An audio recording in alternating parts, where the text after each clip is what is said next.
तेरा नाम क्या है? राही। तुझे किस अपराध में सजा हुई?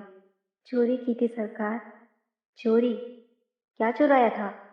अनाज की गठरी। कितना अनाज था? होगा 5-6 सेर। और सजा कितने दिन की है? साल भर की। तो तूने चोरी क्यों की? मजदूरी करती तब भी तो दिन भर में 3-4 आने पैसे मिल जाते। हमें मजदूरी नहीं मिलती सरकार। हमारी जाति मांग रोरी है। हम केवल मांगते खाते हैं। और भीख न मिले तो फिर चोरी करते हैं। उस दिन घर में खाने को नहीं था।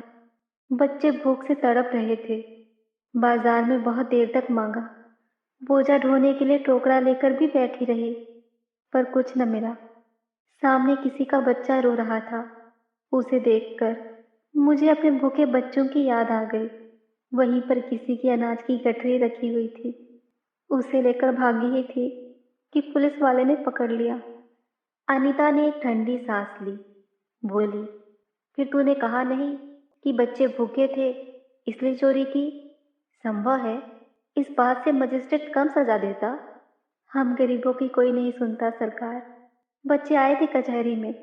मैंने सब कुछ कहा, पर किसी ने न सुना। राही ने कहा, अब तेरे बच्चे किसके पास है?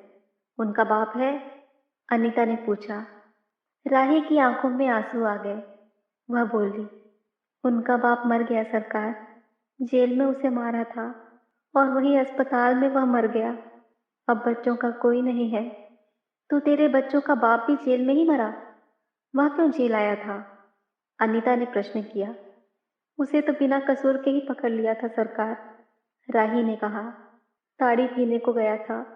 2-4 दोस्त भाई उसके साथ थे। मेरे घर वाले का एक वक्त पुलिस वाले से झगड़ा हो गया था।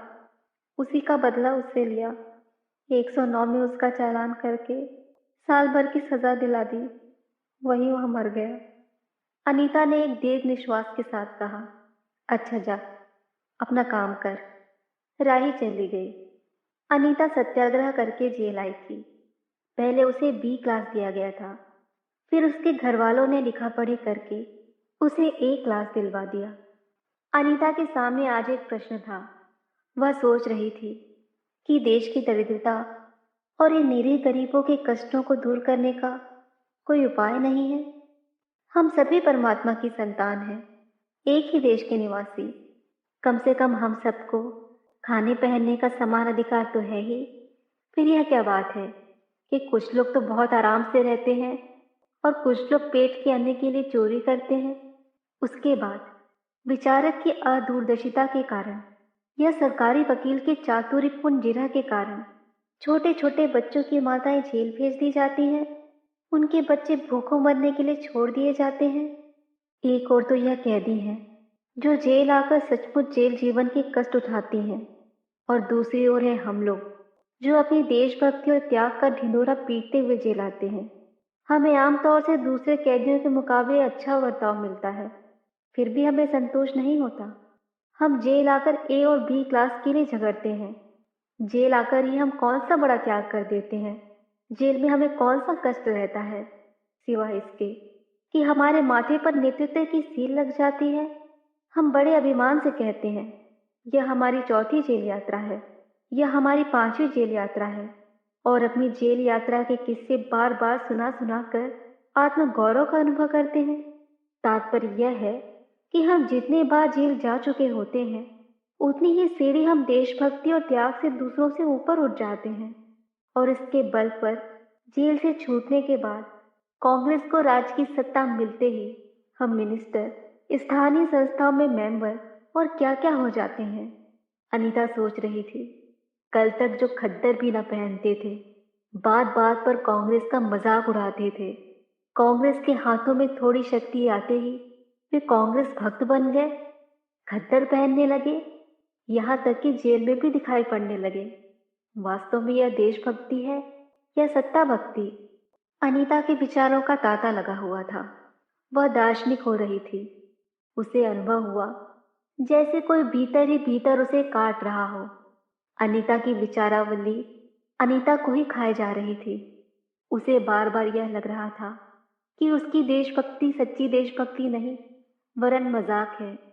उसे आत्मग्लानि हुई और साथ ही साथ आत्म अनुभूति भी।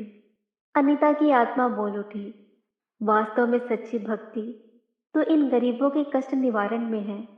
ये कोई दूसरे नहीं, हमारी ही भारत माता की संतानें हैं।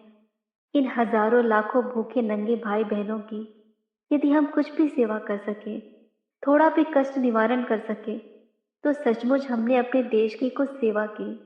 हमारा वास्तविक देश तो देहातों में ही है।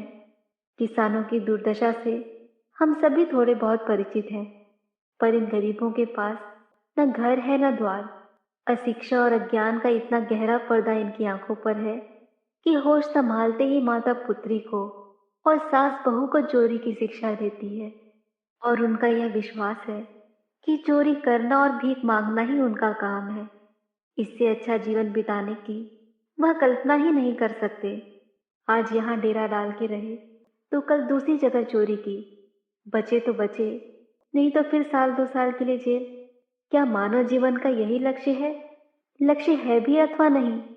यदि नहीं है तो विचारादर्श की उच्च सतह पर टिके हुए हमारे जन नायकों और युग पुरुषों की हमें क्या आवश्यकता? इतिहास, धर्म, दर्शन, ज्ञान विज्ञान का कोई अर्थ नहीं होता, पर जीवन का लक्ष्य है, अवश्य है। संसार की मृग मरीचिका में हम लक्ष्य को भूल जाते हैं। सतह के ऊपर तक पहुंच पाने वाली कुछ एक महान आत्माओं को छोड़कर सारा जन समुदाय संसार में अपने को खोया हुआ पाता है। कर्तव्य कर्तव्य का उसे ध्यान नहीं, सत्यासत्य की समझ नहीं। अन्यथा मानवता से बढ़कर कौन सा मानव धर्म है? पतित मानवता को जीवन दान देने की अपेक्षा भी कोई महत्वपूर्ण है? राही जैसी भोली भाली किंतु गुमराह आत्माओं के कल्याण की साधना जीवन की साधना होनी चाहिए। सत्याग्रही की यह प्रथम प्रतिज्ञा क्यों न हो? देशभक्ति का यही मापदंड क्यों न बने? अनीता दिन भर इन्हीं विचारों में डूबी रही। शाम को भी वह इसी प्रकार कुछ सोचते सोचते सो गई। रात में उसने सपना देखा कि जेल से छूटकर वह इन्हीं मांगरूरी लोगों के गांव में पहुंच गई है। वहां उसने एक छोटा सा आश्रम खोल लिया है। उसी आश्रम में एक तरफ छोटे छोटे बच्चे पढ़ते हैं और स्त्रियां सूत काटती हैं, दूसरी तरफ मर्द कपड़ा बुनते हैं और रुई धुनकते हैं। शाम को रोज उन्हें धार्मिक पुस्तकें पढ़कर सुनाई जाती हैं और देश में कहाँ क्या हो रहा है यह सरल भाषा में समझाया जाता है। वही भीख मांगने और चोरी करने वाले आदर्श ग्रामवासी हो चले हैं। रहने के लिए उन्होंने छोटे छोटे घर बना लिए हैं और राही के अनाथ बच्चों को अनीता अपने साथ रखने लगी है। अनीता यही सुख स्वप्न देख रही थी। रात में वह देर से सोई थी। सुबह 7 बजे तक उसकी नींद न खुल पाई। अचानक स्त्री जेलर ने आकर उसे जगा दिया और बोली, आप घर जाने के लिए तैयार हो जाइए। आपके पिता बीमार हैं। आप बिना शर्त छोड़ी जा रही हैं। अनीता अपने स्वप्न को सच्चाई में परिवर्तित करने की एक मधुर कल्पना ले घर चली गई।